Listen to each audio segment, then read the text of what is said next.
कश्मीर में टुनटुनी चिड़िया अपने पति हरिया किसान के साथ रहती थी। उसके 2 बच्चे थे, बेटी का नाम कालू और बेटी का नाम टूनी था। हरिया तोता अपने खेतों में केले उगाकर बेचा करता था और उससे अपने घर का खर्च चलाता था।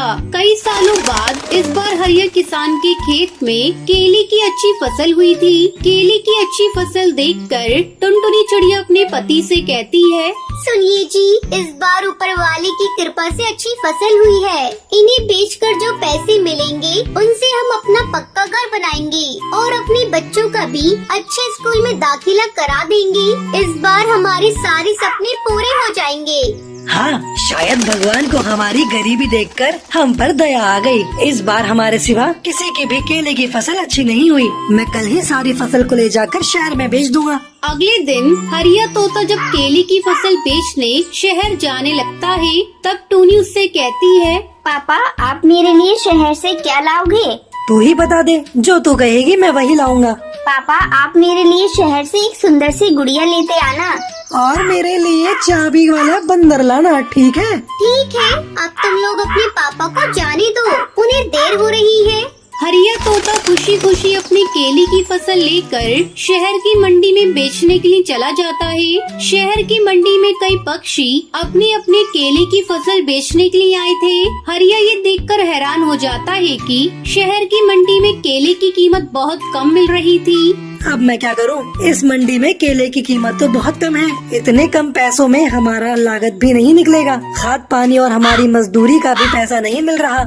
हरिया बिना अपने केले बेचे हुए वापस सारी केले की फसल लेकर घर आ जाता है। ये मैं क्या देख रही हूँ जी? आप तो शहर केले बेचने गए थे, लेकिन आपने केले को बेचा क्यों नहीं? हरिया तोता दुखी मन से सारी बात टुनटुनी चिड़िया को बताता है।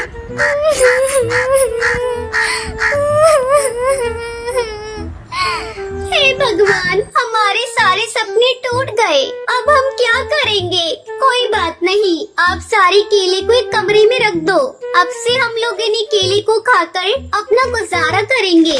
इस तरह पूरा परिवार केले खाकर अपने दिन काटने लगी। एक दिन जब टुनटुनी चिड़िया अपनी बेटी को केले खाने को देती है, तो टूनी कहती है, क्या माँ तुम हर दिन हमें केले खाने को देती हो? मुझे आज इन केलों को नहीं खाना। मुझे तो तुम्हारे हाथ की बने हुए केले के चिप्स खाने हैं।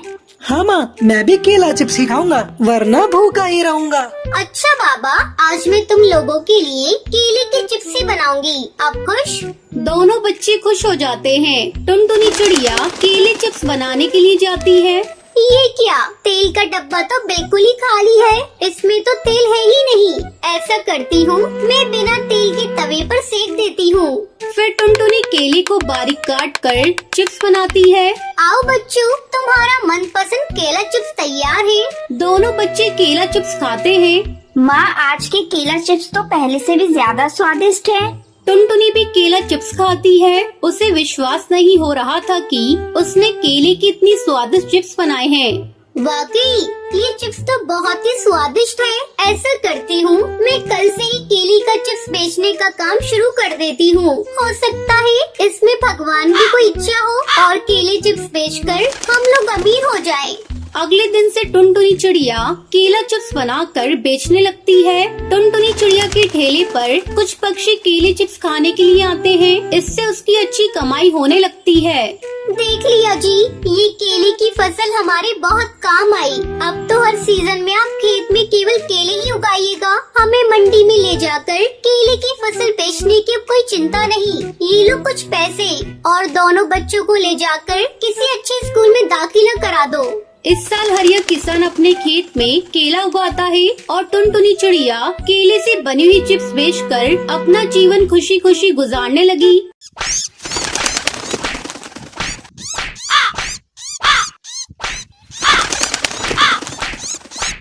कश्मीर के जंगल में टुनटुनी चिड़िया अपनी माँ टूनी चिड़िया के साथ रहती थी। टुनटुनी चिड़िया बचपन से ही दूसरों की मदद करती थी।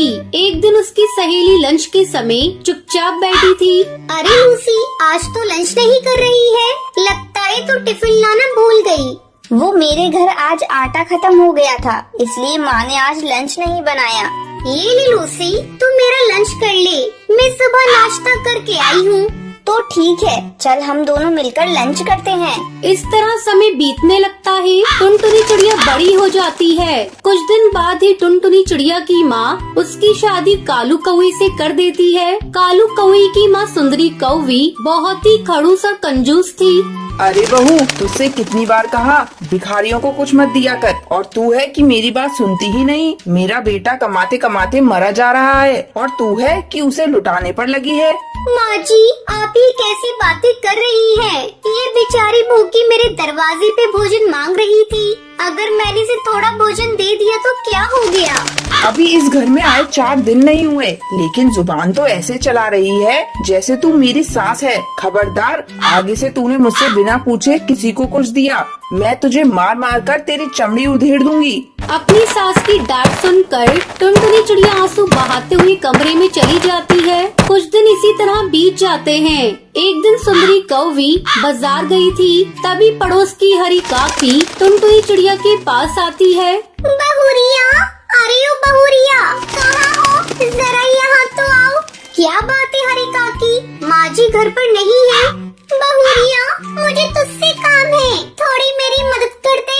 कैसी मदद काकी? क्या बताऊँ बहुरिया, 2 दिनों से मेरा बेटा बीमार पड़ा है, काम पर नहीं गया है, बच्चे भूख से तड़प रहे हैं। अगर तू मुझे थोड़ा सा राशन दे दे तो मैं तेरा ये उपकार जिंदगी भर नहीं भूलूंगी। अरे काकी, इसमें उपकार की कौन सी बात है? मैं अभी आपको राशन देती हूँ। टुनटुनी चिड़िया राशन निकालकर हरी काकी को दे देती है। जैसे ही हरी काकी वहाँ से राशन लेकर जाने लगती है, सुंदरी कौवी बाजार से वापस आ जाती है और हरी काकी को राशन ले जाते देख लेती है। बहू, आज तूने फिर से इन भिखारियों को भीख दिया। मेरे मना करने के बाद भी तू नहीं मानती। ठहर जा, मैं अभी तेरा इलाज कर देती हूँ। ऐसा कहकर सुंदरी कौवी टुनटुनी चिड़िया को पीटने लगती है। कमबख्त, मेरी तो कोई इज्जत ही नहीं तेरे मन में। आने दे आज मेरे बेटे को, तेरी सारी करतूत उसको बताऊंगी। माँ जी, मैंने बचपन से ही जरूरतमंदों की सहायता की है। हरी काकी के बच्चों को अगर मैंने थोड़ा राशन दे दिया तो कौन सा गलत कर दिया? तेरे बाप के घर से आता है राशन तो मंगा ले और बांटती रहे, पर खबरदार मेरे बेटे की कमाई को इन भिखारी पक्षियों पर लुटाया तो। उस दिन टुनटुनी चिड़िया बहुत दुखी थी। वो जंगल में नदी किनारे एक पेड़ के नीचे बैठकर रोने लगती है। तभी वहाँ एक जादूगरनी आती है। बेटी, मैं बहुत देर से देख रही हूँ, तू यहाँ बैठकर रो रही है। क्या दुख है तुझे? तू इतनी परेशानी में क्यों है? मैं एक जादूगरनी हूँ, मैं तेरा सारा दुख दूर कर दूंगी। भली जादूगरनी, मेरी सासू माँ मुझे बहुत दुख देती है। कुछ ऐसा करो जिससे वो मुझे प्यार करने लगे। बेटी, तू रोकर अपने आंसू बर्बाद मत कर। मैं आज से तुझे ऐसी शक्ति देती हूँ कि जब भी कोई तुझे रुलाएगा, तेरे आंसुओं के सैलाब में वो डूबकर मर जाएगा। अब तू बेफिक्र होकर अपने घर जा। फिर टुनटुनी चिड़िया अपने घर वापस लौट आती है। इधर सुंदरी कौवी का गुस्सा अभी तक शांत नहीं हुआ था। जैसे ही वो टुनटुनी चिड़िया को देखती है, उसे फिर से पीटना शुरू कर देती है। अचानक हुई पिटाई से टुनटुनी चिड़िया रोने लगती है और उसके आंसू नीचे गिरने लगते हैं। जैसे ही उसके आंसू नीचे गिरते हैं, वो एक सैलाब का रूप ले लेते हैं और उसमें सुंदरी कौवी डूबने लगती है। बचाओ बचाओ बहू, मुझसे बहुत बड़ी गलती हो गई, बचाओ। मैं आगे से तुझे कभी दुख नहीं दूंगी।